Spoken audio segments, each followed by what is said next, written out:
Todos los miércoles en Ferris Live TV, el Dr. Raúl Mujicano revela los misterios del universo.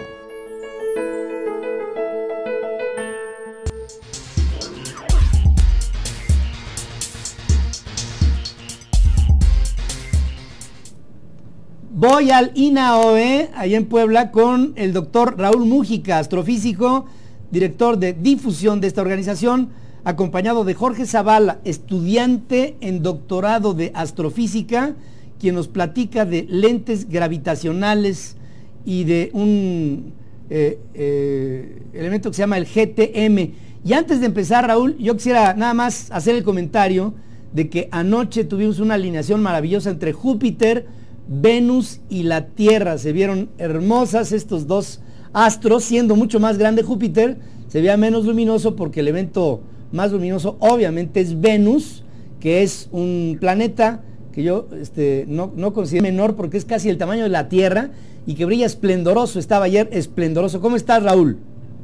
Así es, estas son de las maravillas que nos regala, pues que nos regala el cielo, y ya sabes que siempre les invitamos a voltear, a mirar el cielo de repente. Esto incluso en la Ciudad de México y en otras ciudades con muchísima luz se puede observar. Realmente son regalos que nos da el cielo, estas maravillas. Además, si pudiesen haberlo visto a través de un telescopio hasta pequeñito, se darían cuenta que Venus tiene fases. O sea, Venus, si lo ven con un telescopio, pueden ver que le sucede lo que a la Luna. Y entonces, si lo vemos frecuentemente, podemos ver estos cambios, o sea, cómo va cambiando el porcentaje de iluminación que aparente que tiene la superficie de los planetas. Y es una cosa muy bonita. Y tiene fases porque es un planeta interior. Así es un planeta que está más cerca del Sol que nosotros. Entonces, por eso tiene fases, igual que Mercurio. Exacto. Entonces, son cosas muy bonitas. Ayer también pasó otra cosa muy interesante a nivel mundial, y es que fue el Día Internacional del Asteroide. En todo el mundo se le dedicó este día a los asteroides, no porque fuera su cumpleaños ni nada de eso, sino porque se quería llamar la atención de todos los gobiernos a nivel mundial, de que se requiere invertir más fondos para monitorear los asteroides que pueden ser potencialmente peligrosos para la Tierra, porque son muy difíciles de observar. Son objetos que están cerca, son objetos que son pequeños, y entonces nos cuesta trabajo observar. Entonces ese nada más es otro comentario. Hubo mucho movimiento a nivel mundial, y el comentario viene porque, a pesar de que estos objetos no tienen nada que ver con las galaxias más lejanas de las que nos va a hablar Jorge en unos segundos, resulta igualmente difícil monitorear objetos cercanos, pequeños y poco brillantes, que galaxias muy brillantes pero que están muy lejanas. Entonces, para eso se requieren telescopios gigantes como el Gran Telescopio Milimétrico. Y además de estas maravillas que nos da el universo, es una cosa impresionante lo que nos va a platicar ahora Jorge, que es este efecto gravitacional que nos permite observar galaxias que sin tener un objeto enfrente muy masivo no las veríamos. Y entonces ahora Jorge ha estado estudiando estos objetos, y yo le pido a Jorge, que es uno de nuestros estudiantes más brillantes aquí en el instituto, pues y modesto porque hasta le dio risa, ¿no? Que nos platique qué es lo que hizo con el GTM, qué son estas lentes gravitacionales. Así que te lo dejo. A ver, Jorge, te saludo. Hola, buenos días. Pues primero, gracias por la invitación, por estar aquí. Y pues sí, yo soy estudiante de aquí del INAOE, y lo que quería platicar un poco es sobre el trabajo que hemos estado haciendo sobre estudios de galaxias lejanas utilizando el Gran Telescopio Milimétrico. Este telescopio, como ya han mencionado antes en este programa, es un telescopio que tenemos aquí en Puebla y que está localizado en la cima de un volcán a 4.600 metros de altura. Es un telescopio de 50 metros de diámetro, y por el tamaño tiene una sensibilidad pues enorme, y es uno de los mejores telescopios que tenemos ahora en el mundo. Entonces lo que nosotros hicimos fue estudiar un tipo de galaxias que son galaxias que están muy lejos en el universo y que tienen mucho polvo, son muy masivas, están formando estrellas a una tasa muy grande comparadas con las galaxias que tenemos aquí cerca, pero a pesar de ser tan masivas y ser tan luminosas, son débiles por la lejanía que tenemos. Entonces, para estudiar estas galaxias necesitamos a veces pues utilizar telescopios muy grandes, muy potentes, o utilizar fenómenos naturales alternativos, como en este caso el fenómeno de la amplificación gravitacional. Entonces en este caso lo que pasa es que tenemos un cúmulo de galaxias, que es un grupo, un conjunto de galaxias gigantes enfrente de nosotros y entre nosotros y la galaxia que queremos estudiar, que está muy lejana. Entonces, por un efecto de gravitación, por un efecto de relatividad general de la teoría de Einstein, la luz que proviene de las galaxias, de estas galaxias lejanas, pasa a través del cúmulo de galaxias que está enfrente, y la luz se amplifica por varios factores. Se puede amplificar 2, 3 o hasta 10 veces o más. Y esto nos permite que esta galaxia, que es muy débil inicialmente, al pasar por el cúmulo, su luz se amplifica y entonces nosotros la podemos detectar por este efecto gravitacional. Entonces, sin existir este efecto, sería casi imposible detectar estas galaxias porque son muy lejanas y son débiles. ¿Qué tan lejanas son, Jorge? ¿Cuánto hablamos de años luz? Pues incluso hablar de años luz para estas galaxias no tiene mucho sentido porque son millones, miles de millones de años luz.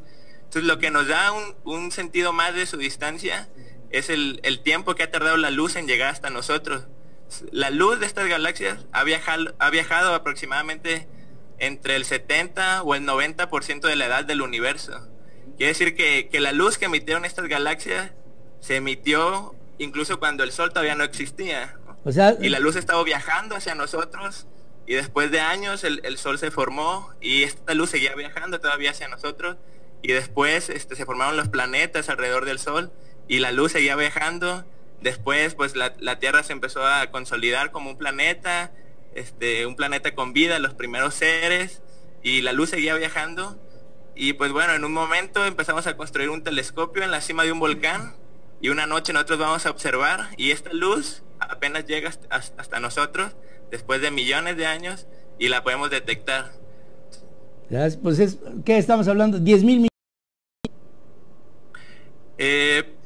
No. Que la luz ha estado viajando, sí, aproximadamente. ¿Sí, va? Si es el 70% desde el Big Bang, vamos a pensar 70 hasta el 90% desde el Big Bang ha estado viajando. O sea, entre 10 y 12,000 millones de años. Aproximadamente, sí. No, y además digo la cifra, pues como es como si decimos mucho, ¿no? O retiarto. Estamos hablando de, como dice, qué bonito lo dices, Jorge, ¿eh? Mientras que aquí no había sistema solar, se formó el Sol, después se forman los planetas, se consolidan, surge, el agua se acumula en la Tierra, surge la vida, todo, y la luz seguía viajando, hasta que llegó un momento en donde hicieron ustedes este telescopio de 50 metros de diámetro, y resulta que la luz ahí estaba. ¿Sabes qué?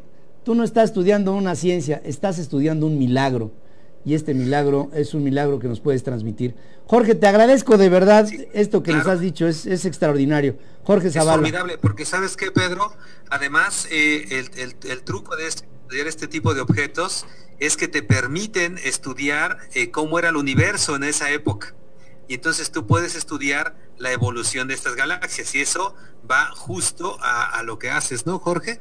Sí, qué bárbaro. Sí, pues, cuando estudiamos estas galaxias, como dice el doctor aquí, estudiamos el universo como era hace millones de años. Millones y millones. Lo podemos comparar con el universo que tenemos ahora, y entonces podemos ver cómo han cambiado las galaxias, ¿no? Y por ejemplo, hemos encontrado que estas galaxias tienen mucho más polvo que las galaxias que están aquí cerca, alrededor de nosotros. Ya, entonces por lo mismo hay estrellas en gestación a un ritmo muy acelerado.